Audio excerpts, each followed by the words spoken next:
Selamat pagi, salam. Gimana kabar Amang Inang semuanya? Kiranya Tuhan Yesus selalu dengan kita dan kita selalu bersemangat. Bagi saudara-saudara, terutama pada orang tua kami yang sudah lansia, tetap semangat karena selalu ada Tuhan Yesus bersama-sama dengan kita. Terima kasih untuk mendengarkan firman hari ini untuk renungan harian pada hari Rabu 15 bulan 5 2024. Sebelumnya, marilah kita bernyanyi dari buku Endel 507 ayat yang pertama.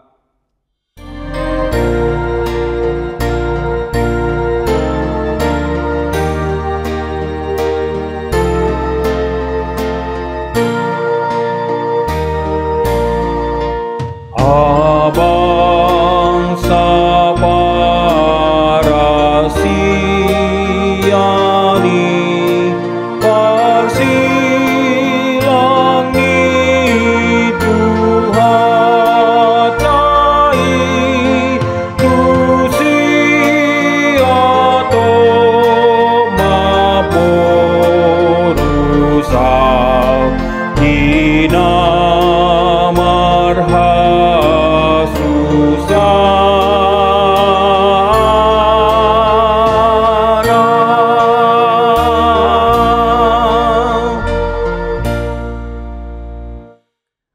Amin. Firman Allah yang menyapa kita pada pagi hari ini tertulis dalam Ibrani 4 ayat yang ke-16. Sebelumnya marilah kita berdoa untuk mendengarkan firman Allah. Kita berdoa.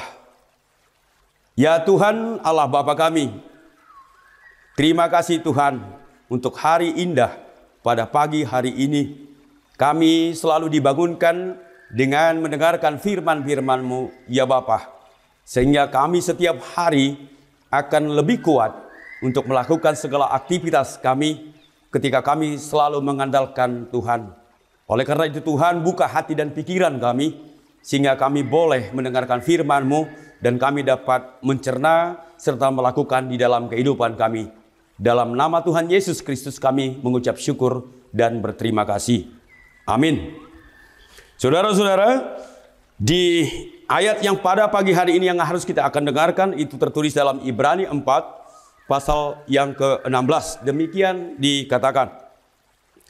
Sebab itu, marilah kita mendekat dengan penuh keberanian kepada tahta kasih karunia, supaya kita menerima rahmat dan menemukan kasih karunia untuk mendapat pertolongan pada waktunya. Sekali lagi kami ulang, sebab itu marilah kita mendekat dengan penuh keberanian kepada tahta kasih karunia, supaya kita menerima rahmat dan menemukan kasih karunia untuk mendapatkan pertolongan pada waktunya. Saudara-saudara, nats Alkitab pada renungan pagi ini, kita diajak untuk melakukan pertobatan yang mutlak untuk mendapatkan tahta kerajaan Allah. Kita semua pasti pernah melakukan kesalahan. Kita pernah melakukan sesuatu, melihat sesuatu, dan mengatakan sesuatu yang kita sesali. Kita semua telah berdosa, mengabaikan perintah Tuhan, dan memberontak terhadap jalannya. Dan kita pun mengetahuinya. Ini karena Allah memberikan kemampuan bagi kita untuk melihat mana yang baik dan mana yang tidak benar. Firman-Nya menyatakan kebenarannya dan memperbesar kekurangan dan kebutuhan kita akan Dia. Tetapi dosalah yang memisahkan kita dari Allah yang kudus. Namun Yesus telah menjembatani jurang pemisah itu. Saudara-saudara, kita telah sering menyangkal Allah. Tetapi puji Tuhan, Tuhan Allah menurunkan Yesus ke dalam dunia ini untuk menjembatani, menjadi jembatan kita untuk penghapusan dosa-dosa kita. Menjalani kehidupan yang sempurna tidak bisa kita jalani dan mati dengan cara yang brutal yang seharusnya kita jalani menjadi pengorbanan yang terakhir dan tertinggi. Saudara-saudara, Yesus Kristus mati di kayu salib untuk hanya menyelamatkan diri kita semua. Saudara-saudara, Dia mengorbankan anaknya yang tunggal itu untuk menebus kesalahan-kesalahan kita. Saudara-saudara, Dia telah membayar utang kita, membersihkan nama kita, dan mengalahkan kematian itu sendiri dengan bangkit kembali. Dan sekarang, seperti yang dikatakan oleh penulis kitab Ibrani, kita memiliki undangan terbuka untuk masuk ke dalam hadirat-Nya. Sebab itu, marilah kita dengan penuh keberanian menghampiri tahta anugerah untuk mendapatkan pertolongan pada waktunya.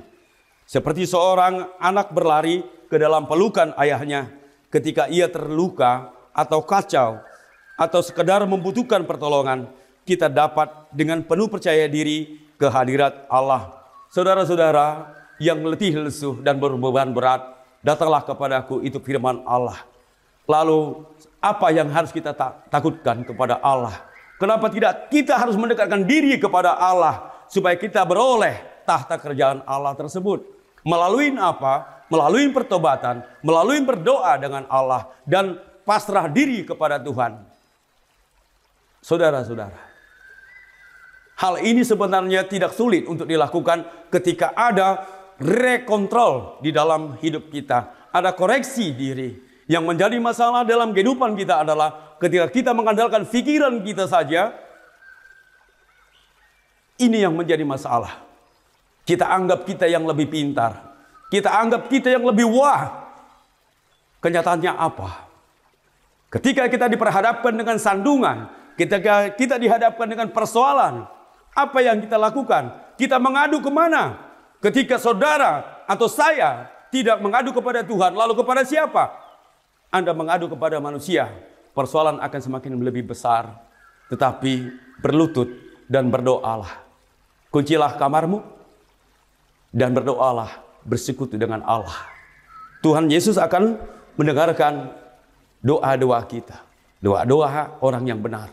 Doa-doa orang yang penuh dengan kasih sayang. Doa-doa orang yang berpasrah diri kepada Allah. Saudara-saudara, mari kita berangkat untuk melakukan segala aktivitas kita. Kesimpulan yang bisa kita bawa ke dalam tengah-tengah kehidupan kita. Yang pertama adalah kita melayani Tuhan yang mengasihi kita apa adanya, tetapi menolak untuk membiarkan kita seperti itu terjebak dalam keputusan yang kita ciptakan sendiri. Saudara-saudara, jangan menganggap diri kita adalah baik sehingga kita akan terjebak dalam keputusan pribadi kita. Tetapi biarkan kuasa Allah yang selalu berkenan, berjalan di tengah-tengah kehidupan kita. Sehingga apa yang kita lakukan, Allah tetap bersama-sama dengan kita. Sekali lagi, mungkin dalam firman-firman sebelumnya, saya sampaikan, jangan mengutamakan pemikiran kita. Tetapi pakailah hati kita yang dipenuhi oleh Roh Kudus untuk melakukan segala pekerjaan-pekerjaan kita dimanapun kita berada. Yang kedua, kita tidak perlu menunggu, membersihkan diri atau berusaha membuat segala sesuatunya sempurna sebelum kita datang dengan berani ke hadapan tata Allah yang penuh kasih karunia. Saudara-saudara, bukan kita ditunggu supaya bersih diri dulu baru kita datang kepada Allah. Tetapi pertobatan Anda, pertobatan saya, ini yang dinantikan oleh Allah. Kalau kita sudah suci, bukan berarti tempat kita di dunia ini lagi. Sudah di sorga ataupun di Firdaus. Saudara-saudara, hari ini Tuhan mengetuk kita untuk setiap saat. Mari kita merendahkan diri kepada Allah untuk kita menjadi sobat-sobat dan anak-anak Allah yang terbaik. Yang ketiga, Dia atau Allah menunggu kita dengan tangan yang penuh belas kasih dan anugerah.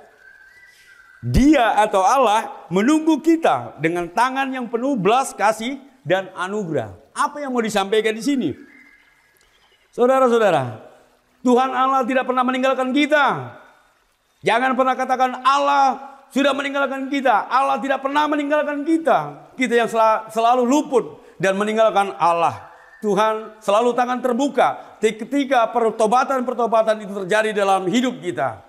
Jangan pernah khawatir.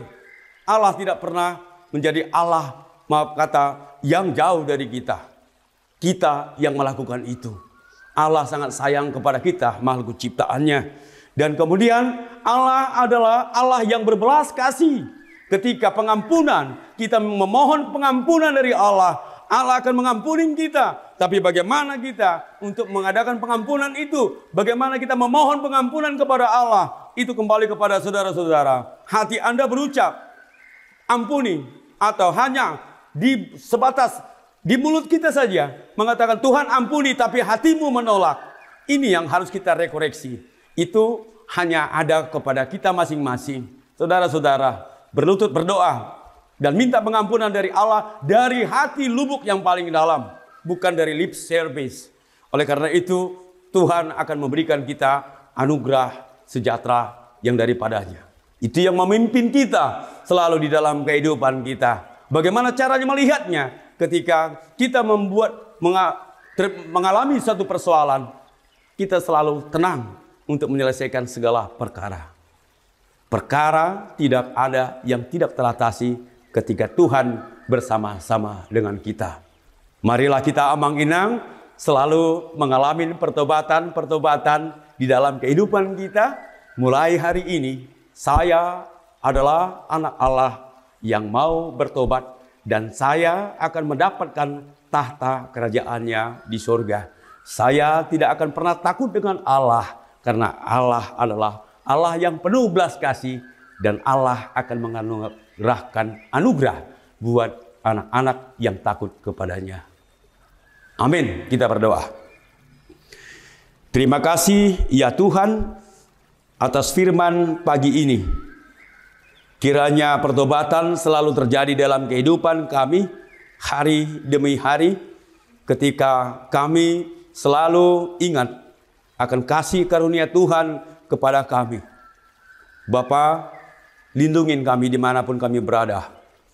Orang-orang tua kami, saudara-saudara kami yang dalam keadaan sakit, jangan biarkan mereka ragu dalam kehidupan, tetapi dengan kasih karunia dan kepercayaan setiap hamba-Mu akan meroleh anugerah dan keselamatan yang daripada Tuhan, utamanya adalah kesembuhan. Oleh karena itu Tuhan, sebentar kami akan berkarya di dalam kehidupan kami. Berkati semua apa yang kami lakukan di dalam kehidupan kami. Dalam nama Tuhan Yesus, kami berterima kasih. Amin. Terima kasih Amang Inang sudah mendengarkan firman Allah pada pagi hari ini. Kiranya kasih karunia Allah selalu menerangin kita dimanapun kita berada. Selamat berjuang, selamat menempuh hidup yang baru dengan segala perubahan dan pertobatan. Shalom.